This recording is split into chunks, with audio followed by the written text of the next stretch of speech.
Hello అండి, అందరికీ నమస్తే. చాలా వెహికల్స్కి క్రూజ్ కంట్రోల్ అనే ఆప్షన్ అనేది ఉంటుంది. క్రూజ్ కంట్రోల్ అంటే అసలు ఏంటి, అది ఎలా యూజ్ చేయొచ్చు ఏంటో మనం చూద్దాం.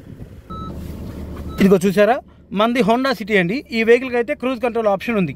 అన్ని వెహికల్స్కి ఉండదండి, టాప్ ఎండ్ వెహికల్స్కి ఉంటుంది. అండ్ కొన్ని మోడల్లో కొంచెం టాప్ ఎండ్ కంటే కింద వర్షన్స్ కూడా క్రూజ్ కంట్రోల్ ఆప్షన్ అనేది ఇస్తారు. ఇదిగో చూసారా, ఇదే క్రూజ్ కంట్రోల్.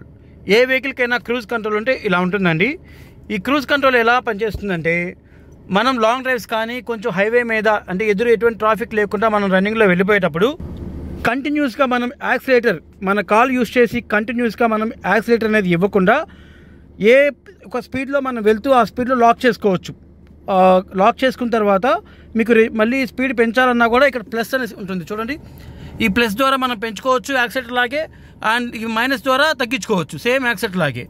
మళ్ళీ తర్వాత మాన్యువల్గా మనకి రావాలంటే జస్ట్ ఇది క్యాన్సిల్ అయినా చేయొచ్చు, లేదా జస్ట్ మనం బ్రేక్ ప్రెస్ చేస్తే చాలండి, మళ్ళీ కారు మనకి వెంటనే మాన్యువల్గా మన కంట్రోల్లోకి వచ్చేసిద్ది. అయితే ఈ క్రూజ్ కంట్రోల్ అనేది ఫస్ట్లో కొంచెం చాలా డేంజర్గా ఉంటుందండి, కొంచెం జాగ్రత్తగా యూజ్ చేయాలి.